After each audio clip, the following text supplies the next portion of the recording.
All right, let's get right into this one. It's a case study about a family, their business, and two dogs that literally pushed their marriage to the breaking point. And what's wild is that this story, it's about chaos and fear, for sure. But the path to fixing it, well, it had a lot less to do with the dogs than you'd think. So we're going to start right at the crisis, which is all summed up in this one pretty shocking statement. This wasn't just a guy losing his temper. This was a father's desperate cry to protect his family. And why? Because one of their dogs had attacked his 3-year-old son. Not just once, but 3 separate times. So how in the world did things get so bad? Well, this family was caught in what you could call a perfect storm. There were 3 huge problems, all tangled up and feeding off each other. And you'll see, the dogs, they were the trigger, but they definitely weren't the real root of the problem. Okay, so at the center of all this chaos are these 2 dogs, and they could not be more different. First, you've got Bastion. He's this huge Rottweiler with just, crazy high energy. All he wants to do is play. But then you have Gunny, the bulldog. They called him the Terminator. And he takes all of Bastion's playful energy and just twists it into this intense, predatory aggression. So you can imagine, this dynamic created a total nightmare on every single front. Their business, which was training horses, was at risk because the dogs would spook the horses and clients would get thrown. Their little boy's safety was constantly in danger, and the stress of it all was so massive that their marriage was just completely falling apart. And let's be crystal clear about what was at stake here. 3.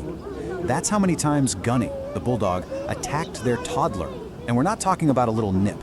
One of those bites was so bad, it sent the boy to the hospital for surgery. Another time, the dog went straight for his throat. It's just terrifying.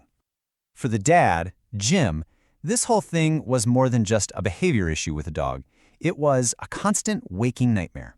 He was just haunted by the what-ifs, The absolute fear of what could have happened or what still could happen if he wasn't there to step in. So what's so fascinating about this story is the diagnosis of what was actually going on. The expert's conclusion wasn't, oh, you have bad dogs. Nope. It was that they had a broken system, a predictable one, where the humans, without even realizing it, were a huge part of the problem. And this breaks down the cycle perfectly. It all starts with Bastion, the Rottweiler, getting all hyped up and excited around the horses. Then, Gunny hijacks that energy and turns it into pure aggression. But here's the final crucial ingredient: the owner's own stress and yelling. That just acts like gasoline on a fire, and the whole thing just explodes. And right at the heart of this broken system, the parents were totally divided. You had Joy, the mom, who's actually an animal trainer herself, and she wanted to rehabilitate Gunny. But then you have Jim, the dad, who, and you can't blame him, wanted the dog gone to protect his son. So with no unified front, no clear leadership, the dogs were just left in this state of total confusion and chaos.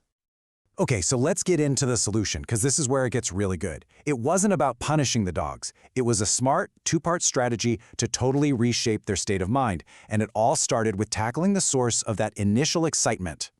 The very first thing the owners had to learn was this concept called follow-through. See, when they were correcting Bastion for getting too excited, they couldn't just stop him. They had to keep going, to guide him all the way to a calm, relaxed state.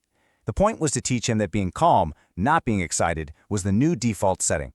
But Gunny, the aggressive bulldog, he was a much bigger challenge. His rehabilitation was going to take a way more intensive approach. It had to start from square one, just building basic trust between a dog and a human leader. His journey was really a masterclass in animal psychology. First, he was guided to face his fear of water, which taught him he could trust a leader to keep him safe. Then he was put right in front of his main trigger, the horses, to start rewiring that aggressive impulse. And finally, he was put back with a pack of other dogs to see if this new, calmer mindset would actually stick. And here's a super interesting part. A simple muzzle totally failed. Yeah, it stopped him from biting, but it didn't change his intent. He was still aggressive. The e-collar, on the other hand, which delivers a remote stimulation, actually worked. Why? Because it delivered a correction the exact moment he became aggressive. So he started to associate that feeling with his own impulse, not with the human, and he effectively taught himself to back off. And that brings us to the emotional climax of this entire story, the moment of truth. It was time to reintroduce Gunny to the very same little boy he had attacked over and over again. I mean, really think about that question. How do you do that? The solution couldn't just be based on hope. You know, it had to be based on pure, undeniable animal psychology that would completely flip the power dynamic between the boy and the dog. And the solution was absolutely brilliant, just genius. First, they gave Gunny a job, pulling the child in a little cart. This immediately reframed the child as his leader. And second, the child became Gunny's provider. He was the one who gave Gunny water. This simple act made the dog dependent on the child for his own survival, which taps right into that core canine instinct of loyalty. So the final transformation here is really the most powerful part of this whole thing, because it turns out the methods they used to heal the dogs ended up being the exact same methods that heal the entire family. Jim realized that the calmness, the consistency, the clear communication they had to learn to lead their dogs, those were the exact same skills they needed to fix their own broken relationship. All that tension was finally replaced with teamwork. You can see the whole shift right here. They went from disagreement and blame to teamwork and shared responsibility. They went from yelling and stress to this calm, assertive energy. They stopped trying to fix their bad dogs and started fixing their own dynamic, and that, in turn, created a peaceful home for everyone. And this brings us to what might be the most powerful realization, and it comes from the couple themselves. The dogs were never the real problem. They were just a mirror, an extension of the chaos and the stress and the poor communication that was already there inside the family. And that kind of leaves us with one final thought, one that's worth thinking about. When we look at our own animals, at their anxieties, their aggressions, whatever their behaviors are we really seeing them? Or are we maybe just seeing a reflection of ourselves?